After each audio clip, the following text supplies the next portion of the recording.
कंटकेभ्य। नंद बाबा रोज अपने ठाकुर जी की सेवा करते हैं। और महाराज वर्णन ऐसो करें हमारे ब्रजवासी, बोले नंद बाबा की सेवा में शालिग्राम भगवान है। नंद बाबा शालिग्राम की सेवा करें और सेवा करके शालिग्राम भगवान को टांड समझते हैं। टांड आप लोग जानते हैं कि नहीं पता नहीं, अब घरों में नहीं होती, पुराने घरों में टांड होती थी। टांड बोलते हैं एक घर के कमरे में ऊपर एक छज्जा सा बनवा देते थे, उसमें सारा स्टोर रखा जाता, सब जरूरी सामान। नंद बाबा क्या करते हैं, पंचामृत से अभिषेक करा करके ठाकुर जी को शुद्ध जल से अभिषेक करके इत्र वित्र लगा के तिलक फोटा चुपका के बढ़िया आरती करके और फिर शालिग्राम भगवान को टांड पे धरते हैं ऊपर। बोले क्यों? बोले कन्हैया को ये गुलाब जामुन लगे और गुलाब जामुन समझ के कन्हैया मुंह में धर ले। शालिग्राम भगवान है, कन्हैया को यूं लगे बोले कि ये रोज रोज जय जय जो है का है, ये शालिग्राम जो है का है। हमारे पिताजी पूज्य पिताजी की कथा में सुनाते हैं, बोले एक बार नंद बाबा ठाकुर जी की सेवा कर रहे, इतने में ठाकुर जी बगल में आके बैठ गए। देखो कितनी सुंदर, ठाकुर जी की सेवा कर रहे हैं, ठाकुर जी बगल में बैठे हैं, नन्हे से गोपाल जी आके बैठ गए। अब नंद बाबा को तो बढ़िया लगो, लाला भी सेवा सीखेगो, बैठ जा लाला यहाँ पे। ठाकुर जी बैठ गए। नंद बाबा ने पहले दूध से स्नान करायो, फिर दही से स्नान करायो, फिर घी से स्नान करायो, शहद से स्नान करायो। जैसे ही शहद पड़ो शालिग्राम भगवान पे, सोई ठाकुर जी के लार निकल आई यहाँ थे। ओहो कितना सौभाग्यशाली है जे। मैं हूं मैया ते कहूंगा मैया तू मोको पानी ते मत नवाए करवा, पानी में कुछ स्वाद ही ना होवे, शहद ते नवाए कर, नहाते नहाते खाऊ ले करूंगा बीच में। अच्छा एक बात बताऊं, ये पंचामृत अभिषेक ठाकुर जी को प्रिय क्यों है? क्योंकि ठाकुर जी का स्नान भी हो जाता, पेट भी भर जाता, बीच बीच में जीव निकाल के खाऊ जाए ठाकुर जी। इसलिए ठाकुर जी का पंचामृत अभिषेक होता है ये, और ये वास्तविकता है। अब जब ऊपर से सब पड़ता है, पहले दूध फिर घी दही शहद आदि सब ऊपर से पड़ता है, तो मुख पे होकर के आता है, तो जब यहाँ आवे so next so Thakur ji मुंह खोल के जीव निकाल लें, बीच बीच में स्वाद भी लेते रहे। या हमारे पंचामृत अभिषेक ठाकुर जी को बड़ो प्रिय है, क्योंकि ठाकुर जी को स्वाद भी आ जाए और स्नान भी आ जाए। एक पंथ दो काज। तो ठाकुर जी की तो लार निकल आई। ठाकुर जी बोले जय जय मीठो है गयो होगो, अब तो रस भरो है गयो होगो। और फिर शहद लगे को छुड़ावे के लिए एक बात हम निवेदन करें, सेवा में एक चीज करो भैया, ये सफेद चीनी मत चढ़ाया करो कभी ठाकुर जी पे।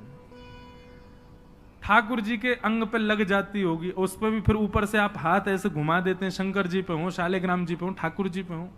इससे बढ़िया बूरा लाओ, शक्कर लाओ, और चीनी अगर चीनी ही अगर उसको भी पीस लो, वो ऐसी तो हो कि ठाकुर जी के अंग पर लगे ना, तब डालो। शक्कर से स्नान कराए और ठाकुर जी तो बस मुंह में पानी आ गया, बोले जय जय मीठो है गयो अब तो। नंद बाबा ने बढ़िया ठाकुर जी को श्रृंगार आदि करके और महाराज ठाकुर जी को तुलसी पदरा के चंदन वंदन लगा के, और नंद बाबा अपनी माला झोली में हाथ दे करके और जाप करने लगे। पूज्य पिताजी महाराज कहें नंद बाबा मुंह पे एक कपड़ा और डाल लें, मुख पर कपड़ा डाल के जप करने से मन एकाग्र होता है, यह भी एक साधना का एक नियम है। नंद बाबा जाप करने लगे। इतने में ठाकुर जी ने देखी बाबा तो जाप में चलोगो, अब कहां जाएगो जय जय बच के। सोई ठाकुर जी धीरे से गए और चौकी पे धरे शालिग्राम भगवान उठाए और मुंह में धर के बैठ गए। और जैसे कोई पान चूसता है, ऐसे ठाकुर जी यहां से चूस रहे हैं मुंह में धर के शालिग्राम जी को, और बैठ गए नंद बाबा के बगल में आंख बंद करके। इनको ध्यान चल रहा है, बोले अभी जय जय बाहर बाहर ते चूस रहा हूं, नेक्स्ट देर में अंदर की मिठास आवेगी, शहद भीतर तक चलोगो, निकर नहीं रहो, और जोर जोर से चूस रहे हैं। इतने में बाबा की माला पूरी है। जैसे ही बाबा की माला पूरी भई, बाबा ने नेत्रन से लगा के माला और अपनो कपड़ा हटायो। जय हो मेरे साले जय जय कहां चले गए?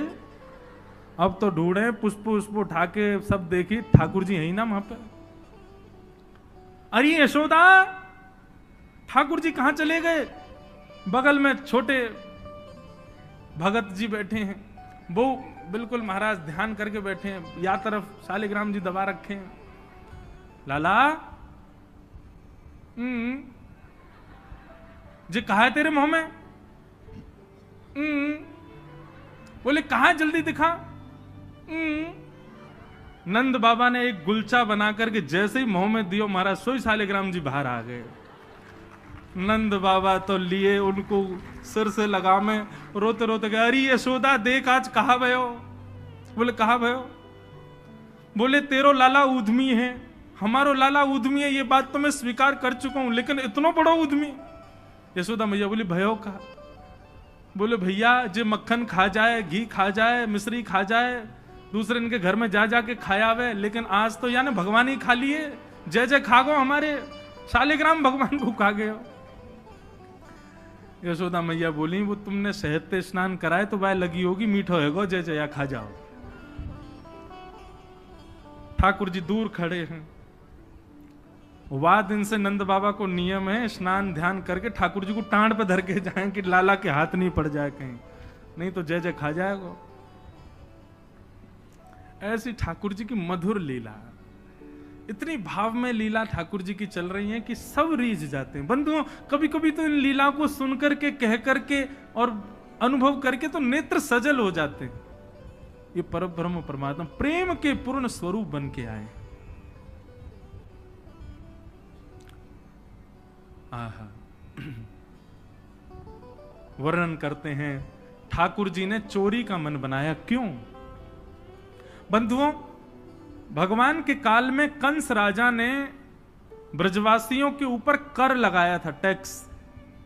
और क्या टैक्स था कि आप सब लोग अपने घर में गैयाओं को पालो, सारा खर्चा स्वयं करो, और जितना दूध घी दही होगा उसका 70-80% सब मथुरा जाकर के कर के रूप में जमा करना पड़ेगा।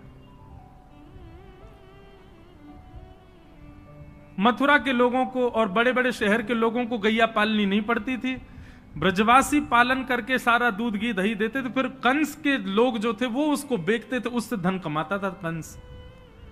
ब्रजवासी बेचारे गैया को अपने घर में रखते, उसका पूरा ध्यान रखते, और जितना दूध निकलता 70-80% सब कंस को देना पड़ता, थोड़ा थोड़ा बचता ब्रजवासियों के पास। लेकिन नंद बाबा ब्रज के राजा थे, इसलिए उनको छूट थी। वो 9 लाख गैयाओं के मालिक थे, उनके यहां इतना कर नहीं था। एक दिन ठाकुर जी सब ग्वाल बालों के संग खेल रहे थे, खेल खेल में ग्वाल बाल ने गिर गए तो रोने लगे। ठाकुर जी बोले अरे तुम दूध घी दही खावे वारे, ऐसे क्यों गिर जाओ? ठाकुर सब बोले लाला तू खावे दूध घी दही, हमें तो खावे कोई ना मिले, हफ्ता में एक बार मिले बस। क्यों? बोले सब कंस के यहां जमा करवाना पड़े। तब ठाकुर जी ने मन बनाया कि भैया ये दूध घी दही हमारो धन है, और ये साक्षात अमृत है, ये राक्षस के पास नहीं जाना चाहिए। सबने कही लाला कौन मारेगो तेरी बात है, कोई ना मानेगो, नेक्स्ट हो तू 3.5 बरस को तेरी बातन को कौन मानेगो? ठाकुर जी बोले बड़े है कि तो सबन को माननी पड़ेगी, लेकिन अभी से मुंह को रोक तो करनी पड़ेगी, तो क्या करें? तो बोले अभी बाल अवस्था है, राजी राजी नहीं मानते तो चोरी करके मानेंगे। सबके घरन से जब हम गौरस चोरी कर लेंगे तो फिर कंस को कहा देना पड़ेगा, कछु भी नहीं। कंस तो कह देंगे भैया चोरी है रही है हमारे यहाँ, चोर को ढूंढो, और चोर हमको ढूंढ ही ना पावेगो, कंस हमको ढूंढ ही ना पावेगो, तो हम चोरी करेंगे। सब ग्वाल बालन को ठाकुर जी ने सिखा पढ़ा दिया और ठाकुर जी ने चोरी करना प्रारंभ किया। सबसे पहले ठाकुर जी ने चोरी अपने घर में करी। यशोदा मैया ने वहां ठाकुर जी पकड़ लिए। तो ठाकुर जी बोले अपने घर में तो मिशन फेल भयो, अब गोपीन के घर में जानो शुरू करो। ठाकुर जी ने अपनी रजिस्टर्ड एक संस्था बना ली, बाल गोपाल चौर प्रचार प्रसार मंडल, और उसके अधिपति, उसके प्रेसिडेंट बने 3.5 वर्षीय श्री कृष्ण। जैसे ही कोई बालक ब्रजमंडल में जन्म लेता है, तो जैसे बालक जन्म लेता है तो रिश्तेदार नातेदार आते हैं, उसके बाद फिर आशीष देने वाली एक प्रजाति के लोग भी आते हैं, सब घरों में आते हैं। और जब सब चले जाते हैं तब बाल गोपाल चौर प्रचार प्रसार मंडल आता है, और वो मंडल आकर के साथ में गौरज लेकर के आते हैं ठाकुर जी, गौ के खुर की रज, और उस रज से उस बालक का तिलक कर देते हैं। तिलक का कर रहे हैं, बोले 3 साल और इंतजार है, फिर ये हमारी मंडली में जे भी आ जाएगा, जे भी हमारी तरह चोर बनेगा। उसका जन्म लेते ही उसका रजिस्ट्रेशन कर जाते हैं ठाकुर जी। बड़ी अद्भुत लीला है ब्रज की। आहा, ठाकुर जी दूसरे के घरन में जाके चोरी करने लगे। ऐसा ऊधम, ऐसा उत्पात पूरे गोकुल में, महाराज नाक में दम है गयो। सब गोपी परेशान है गई, सास नजर डांट रही हैं, पति डांट रहे हैं, अरे कंस काउदना हमारे यहां सैनिक भेज के मरवा देगो, हमारे यहां से इतने दिन से मक्खन नहीं गयो है। गोपियां सब चिंतित भी होती हैं, लेकिन सबको अच्छा भी लगता है, कन्हैया आके चोरी करते हैं। तभी उन गोपियों में एक गोपी थी, उसका नाम था प्रभावती। प्रभावती गोपी एक दिन सब गोपियों से बैठ करके चर्चा, सब गोपियां कह रही थी मेरे घर की तो ऐसे कर गो, मेरे यहां तो ऐसी मटकी फोड़ गयो, मेरे यहां ऐसा माखन चुरा गयो। प्रभावती व्यंग में हंसने लगी, हंस करके बोली, आज तक मेरे यहां दृष्टि भी नहीं डाली उस कन्हैया ने। अरे तेरो घर कैसे बच गयो? बोले अरे कन्हैया को अपने प्राण प्यारे होंगे तो मेरे घर के आसपास भी नहीं आवेगो, वो जाने ना है मेरो नाम प्रभावती है। अब ये बात गोपी कह रही थी सब सखियों से, इतने में ही वहीं एक बालक था, वो ठाकुर जी का मित्र था। वो ठाकुर जी के पास दौड़ा दौड़ गया, वो लाला, एक गोपी है प्रभावती वाने यूं कहिए, लाला को अपने प्राण प्यारे होंगे तो आवेगो मेरे यहां चोरी करवे, मेरे यहां आ ही ना सके, प्राण प्यारे यही मारे ना आवे।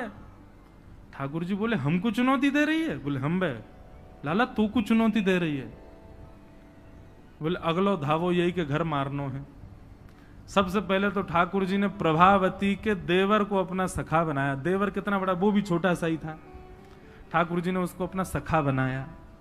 सखा बना करके उसको बेला फुसला करके बढ़िया उसको बढ़िया मक्खन वक्खन खवा के अपने पक्ष में कर लिया। ठाकुर जी बोले ए सुन, तेरी भाभी प्रभावती एक दिन चुनौती दे रही कि कन्हैया मेरे यहां चोरी करके दिखाए। प्रभावती का देवर बोलो लाला बता कहा करनो? बोले जा देना तेरी भाभी बढ़िया वारो मक्खन निकारे, बस तू संकेत कर दियो, और जब वो जमुना जल भरवे जावे घर में कोई नहीं हो वही समय हमारा आक्रमण होगो। ठीक है।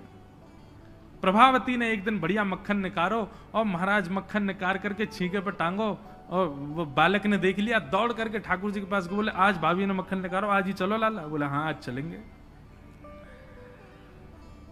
प्रभावती यमुना जल भरने के लिए गई। ठाकुर जी उसके यहां प्रवेश कर गए, और प्रवेश करके महाराज 4 के ऊपर 3 के ऊपर 2 के सबसे ऊपर ठाकुर जी, और ठाकुर जी लेकर के बढ़िया मक्खन खाने लगे। मक्खन दूसरे इनको पवाने लगे कि मरकान भोक्षण विभजति सचेन नात्रिभांडम भिन्नति। स्वयं पाते हैं, ग्वाल बालों को पवाते हैं, और जब सब पा लेते हैं तो फिर मरकान भोक्षण संग में बंदर और चलते हैं उनको भी पवाते हैं। लेकिन प्रभावती के यहां इतना मक्खन था, इतना मक्खन था, ठाकुर जी का भी पेट भर गया, ग्वाल बालों का भी भर गया, और सब बंदरों का भी पेट भर गया, लेकिन मक्खन अभी पूरा नहीं हुआ, खत्म नहीं हुआ। ग्वाल बाल बोले लाला मक्खन तो अभी बहुत सारो बच गो। ठाकुर जी बोले ये प्रभावती हमको बड़ी चुनौती दे रही ना, याकू ने मजा तो चका जाए। सो कहा कियो। ठाकुर जी ने एक हंडी लई, एक लठ लियो, और वहां से वह हंडी को फोड़ दियो, जितनो मक्खन हो सब नीचे गिर गयो, और वह मक्खन को चौका लगा गए, पोंछा कर गए पूरे घर में। एक एक कोने पे जाकर के मक्खन रह नहीं जाए कहीं भी, और पूरे में बढ़िया चौका लगा करके, और ठाकुर जी अपने ग्वाल बालों के संग अंधेरे में छुप के खड़े है गए। बोले देखियो अब मजो आवेगा, प्रभावती आवेगी। प्रभावती आई, सिर पर 2 मटकियां बड़ी अचक अचक करके चल रही थी, संभल के चल रही थी। जैसे ही माने द्वार खोलो, और द्वार खोलते ही अपना पाम भीतर धरो, इतने में ही भोपाल शताब्दी की तरह ऐसी रिपटी महाराज, ऐसी रिपटी सिर में लगी, कमर में लगी, हाथ पाम बाकी सब एक है गए। और गिरी सो गिरी, यमुना जल मिल गयो मक्खन में तो और चिकनो हो गयो। अब वो उठ ही नहीं पा रही है, जैसे उठे फिर गिरे, जैसे उठे फिर गिरे। और ठाकुर जी ताली बजा बजा के हंसे, सब ग्वाला के लाला आज तो बड़े मजे आए, आज तो बड़े मजे आए। मेरी भाभी कहा कह रही, कन्हैया को अपने प्राण प्यारे यहाँ हमारे ना आवे।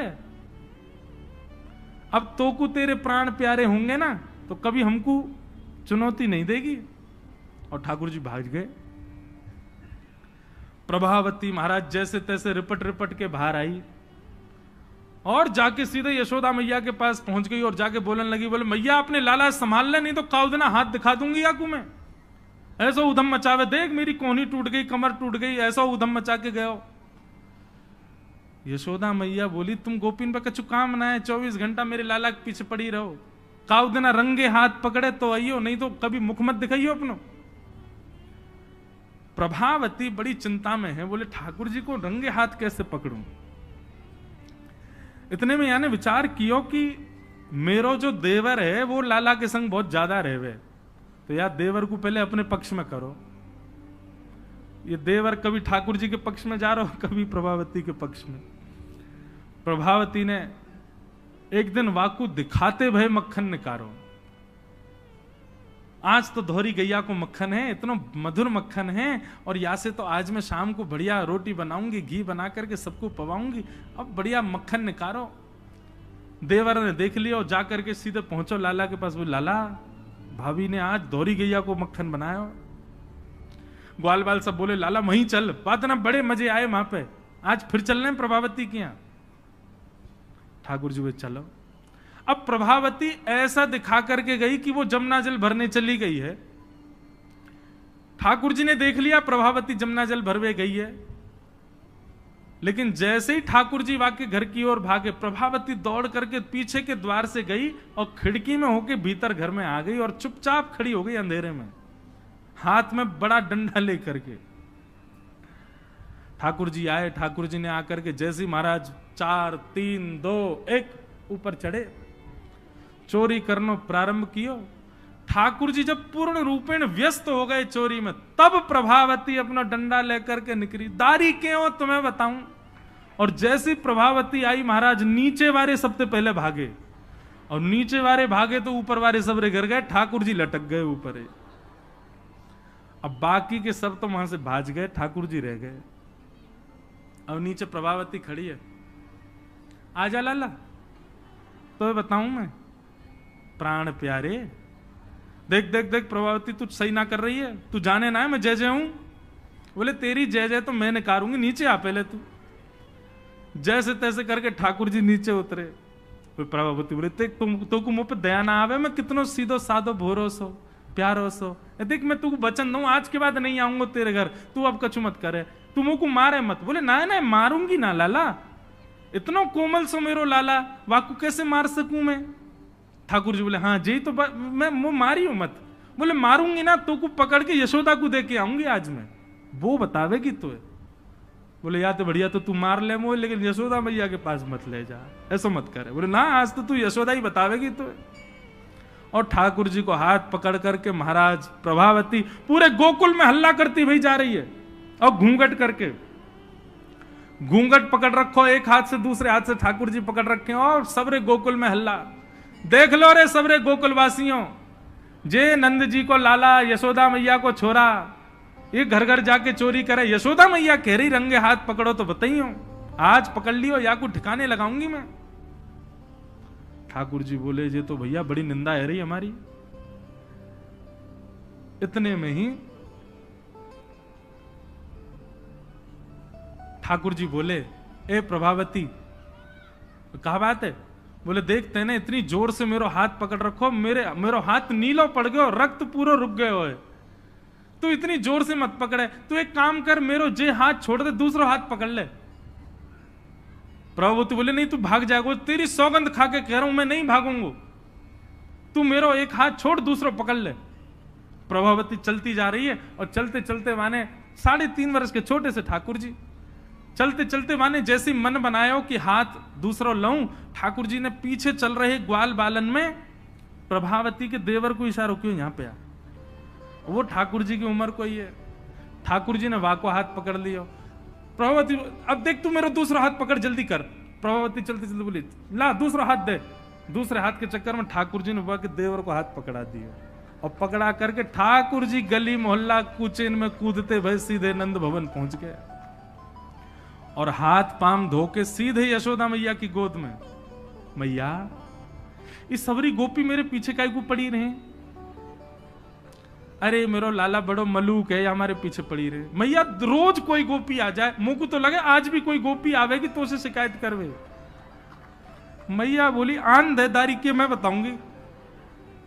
हाँ मैया, तू मुंह को अपने दूध पे बांधे।